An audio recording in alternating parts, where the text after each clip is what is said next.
नमस्कार दोस्तों, good morning, अस्सलाम वालेकुम। कांग्रेस नेता और वर्तमान में लोकसभा में नेता प्रतिपक्ष राहुल गांधी ने भारतीय जनता पार्टी और चुनाव आयोग को बैकफुट में लाने का काम कर दिया है। राहुल ने कुछ दिन पूर्व आरोप लगाया कि प्रधानमंत्री मोदी वोट चोरी करके प्रधानमंत्री बने हैं। ये वोट चोरी का आरोप बेहद गंभीर आरोप है और राहुल ने जो तथ्य, जो प्रमाण रखे हैं, उनका विरोध करने के लिए भाजपा के नेता अजीबोगरीब तर्क सामने ला रहे हैं। चुनाव आयोग भी इसी का हिस्सा बन गया है। संवैधानिक संस्थाओं पर प्रहार करने का आरोप राहुल गांधी पर इन दिनों भाजपा के नेता लगा रहे हैं। और चूंकि डिजिटल एज है तो प्रधानमंत्री जी के कुछ ट्वीट जो उन्होंने पूर्व में किए थे प्रधानमंत्री बनने से पहले 2014 में, वो अचानक सामने आ गए हैं। तो चलिए आज की शुरुआत प्रधानमंत्री जी के कुछ ट्वीट्स से करते हैं जो इन दिनों चर्चा का विषय फिर से बन गए हैं। 4 मई 2014 को प्रधानमंत्री जी ने 3:08 में एक ट्वीट किया, if election commission feels bad about what I am saying they are free to lodge a case against me again but they must handle polls unbiasedly. Narendra Modi ji ने ये कहा।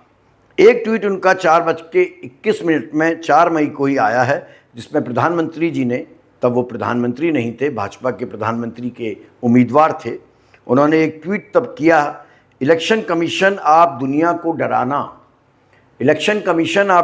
डराना, मोदी को डराने की कोशिश ना करो।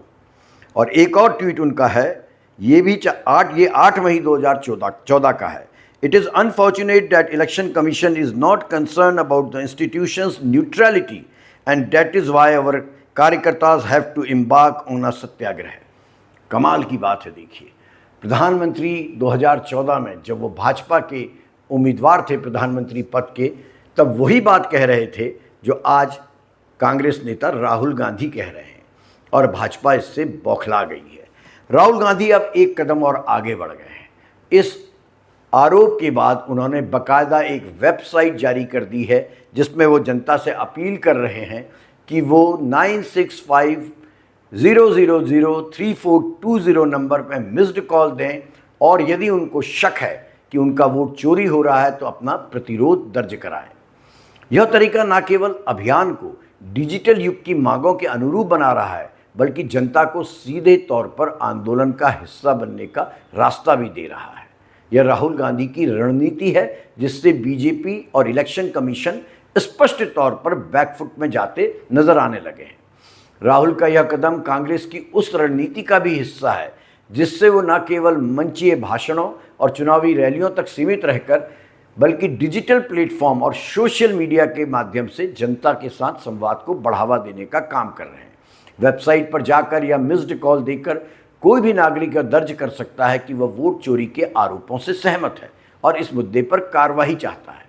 यह सरल, सहज और भावनात्मक अपील की तरह काम कर रहा है, ऐसा माध्यम जिससे उन लोगों को भी जोड़ा जा सके जो राजनीतिक रूप से सक्रिय नहीं हैं लेकिन लोकतांत्रिक मूल्यों को महत्व देते हैं। चुनाव आयोग ने इन आरोपों को तुरंत खारिज किया, आप जानते हैं, और राहुल गांधी को एक तरह से चुनौती दी है कि उनके पास यदि आरोपों के समर्थन में ठोस प्रमाण है तो उन्हें प्रस्तुत करें, हलफनामा दें, अन्यथा सार्वजनिक रूप से माफ़ी मांगें। आयोग ने यह भी कहा है कि राहुल अपने दावों का शपथ पत्र यदि नहीं देते हैं तो इसका मतलब वे गलत बयानबाजी कर रहे हैं। ये बड़ा बेतुका बयान है, आयोग का बड़ा बेतुका तर्क है। कायदे से होना ये चाहिए था कि आयोग को तुरंत ही राहुल गांधी के आरोपों की जाँच करनी शुरू कर देनी चाहिए थी। हुआ लेकिन उल्टा, कई जगहों पर इलेक्शन कमीशन की वेबसाइट्स को डाउन कर दिया गया ताकि मतदाता जो प्रश्न पूछ रहे हैं उनसे बचा जा सके। यह प्रक्रिया चुनाव आयोग की उस कोशिश को सामने लाती है जिससे वह अपनी संस्थागत साख और निष्पक्षता की छवि को बनाए तो रखना चाहता है, लेकिन राजनीति में यह भी सच है कि आरोपों की गूंज और उन पर चर्चा अक्सर आधिकारिक सफाई से ज़्यादा लंबी चलती है, खासकर तब जब विपक्ष इस मुद्दे को लेकर लगातार सक्रिय हो चला है। राहुल के इस अभियान का एक महत्वपूर्ण पहलू यह है कि उन्होंने इसे भावनात्मक और प्रतीकात्मक दोनों स्तरों पर गढ़ लिया है। वोट चोरी जैसा शब्द अपने आप में आक्रोश और अन्याय की भावना जगा रहा है। जब इसे एक आंदोलन का रूप देकर जनता से सीधे जुड़ने का आह्वान किया जा रहा है तो यह एक राजनीतिक नैरेटिव में बदल रहा है। ऐसा नैरेटिव जिससे केंद्र सरकार और चुनाव आयोग दोनों ही बैकफुट में तो हैं ही, डिफेंसिव मोड में आ गए हैं। भाजपा की ओर से इस पर तीखी प्रतिक्रियाएं आई हैं। पार्टी नेता कह रहे हैं राहुल गांधी बिना सबूतों के हमला कर रहे हैं और यह लोकतांत्रिक ढांचे को कमजोर करने वाला कदम है। लेकिन यही काम प्रधानमंत्री मोदी ने भारतीय जनता पार्टी का उम्मीदवार रहते 2014 में किया था। इसलिए भाजपा का यह तर्क बहुत ज़्यादा प्रभावी मुझे नज़र नहीं आता है। भाजपा के आईटी सेल और प्रवक्ता इस मुद्दे को सोशल मीडिया पर प्रचार की सस्ती राजनीति के तौर पर पेश करने की कोशिश भी कर रहे हैं ताकि राहुल की मंशा पर सवाल उठाया जा सके। लेकिन अब यह मामला बढ़ने लगा है, इसमें उबाल आने लगा है। आज लोकसभा के और राज्यसभा के 300 सांसद जो इंडिया ब्लॉक के हैं वो संसद तक प्रदर्शन करने जा रहे हैं इस मुद्दे को लेकर। उनका प्रदर्शन यदि वो इलेक्शन कमीशन तक पहुंच पाए तो एक बड़ा आंदोलन अपने आप में है और यह आंदोलन भारतीय जनता पार्टी और इलेक्शन कमीशन के लिए सरदर्द बन गया है। विपक्ष के जो सांसद हैं, ये जो विरोध आज करने जा रहे हैं, इसका मकसद सिर्फ वोट चोरी के आरोपों को हवा देना नहीं है, बल्कि यह संदेश देना भी है कि पूरा विपक्ष इस मुद्दे पर नेता प्रतिपक्ष राहुल गांधी के साथ खड़ा है। इस तरह के मार्च भले ही कानूनी या नीतिगत बदलाव तुरंत ना ला पाएं, लेकिन वो मीडिया की सुर्खियों में बने रहने का काम करते हैं और जनता के बीच मुद्दे की गंभीरता का एहसास कराते हैं। राजनीतिक दृष्टि से देखें तो राहुल का यह अभियान 2 स्तरों पर काम कर रहा है। पहला, यह विपक्षी मतदाताओं को एक साझा मुद्दे के इर्द गिर्द जोड़ने के लिए काम करता नजर आ रहा है, खासकर उन मतदाताओं को जो चुनावी प्रक्रिया की पारदर्शिता को लेकर पहले से ही संदेह में रहते आए हैं। दूसरा और बहुत महत्वपूर्ण, यह भाजपा के समर्थक वर्ग में भी एक बड़ी असहजता पैदा कर चुका है, क्योंकि चुनाव आयोग की छवि पर सवाल उठने लगे हैं। लंबे समय में लोकतांत्रिक प्रणाली की साख को यह मुद्दा अब कमजोर कर सकता है और इससे सत्ता पक्ष पर असर पड़ना तय है।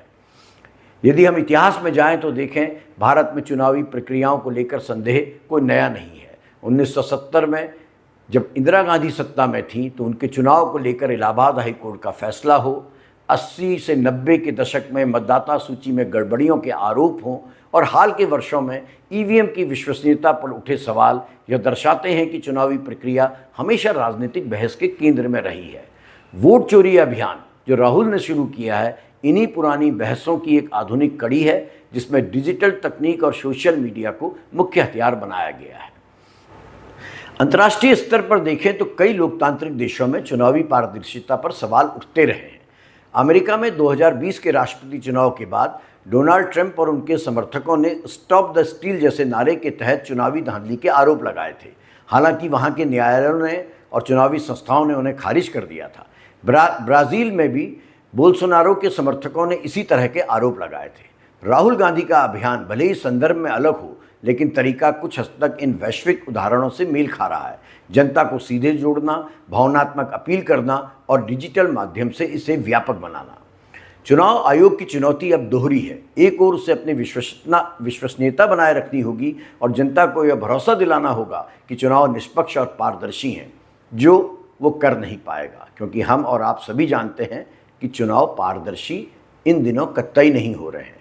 दूसरी ओर उसे यह भी देखना होगा कि विपक्षी दल इस मुद्दे को कितनी देर तक सक्रिय रख पाते हैं, क्योंकि यदि विपक्षी दल इसे मुद्दा बना पाने में सफल रहे और लंबे समय तक इसे जनता के बीच में स्थापित कर पाए तो चुनाव आयोग की छवि के लिए ये बेहद घातक होगा।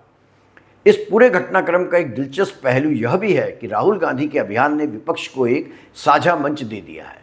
आमतौर पर भारत का विपक्ष बिखरा हुआ है और आपसी मतभेदों से ग्रस्त दिखता है, लेकिन वोट चोरी जैसे मुद्दे पर एकजुट होकर संसद मार्च निकालना एक अलग तस्वीर पेश कर रहा है। यह तस्वीर भले ही लंबे समय तक टिके या ना टिके, लेकिन फिलहाल यह विपक्ष के लिए एक सकारात्मक संदेश है। जनता के स्तर पर इस अभियान का असर अलग अलग हो सकता है। शहरी मतदाता जो हैं वो डिजिटल रूप से ज़्यादा सक्रिय हैं। युवा वर्ग हैं, वो इस अभियान से जल्दी जुड़ सकते हैं क्योंकि उन्हें वेबसाइट पर रजिस्टर करना या मिस्ड कॉल देना आसान और त्वरित लगता है। ग्रामीण इलाकों में ये अपेक्षाकृत असर कम रहेगा, लेकिन यदि विपक्ष इसे जमीनी स्तर पर ले जाने में सफल हुआ तो इसका व्यापक असर होना तय है। भाजपा और केंद्र सरकार के सामने भी रणनीतिक दुविधा है। यदि वे इस मुद्दे को पूरी तरह नज़रअंदाज करते हैं तो यह विपक्ष के लिए फायदेमंद होगा, क्योंकि इससे यह धारणा बन सकती है कि आरोपों में दम है। लेकिन यदि वे आक्रामक प्रतिक्रिया देते हैं तो यह मुद्दा और ज़्यादा चर्चा में आ सकता है। इसलिए भाजपा का रुख अभी अस्पष्ट है। चुनाव आयोग को आगे रखकर जवाब देना और साथ ही राहुल गांधी की मंशा पर सवाल उठाना।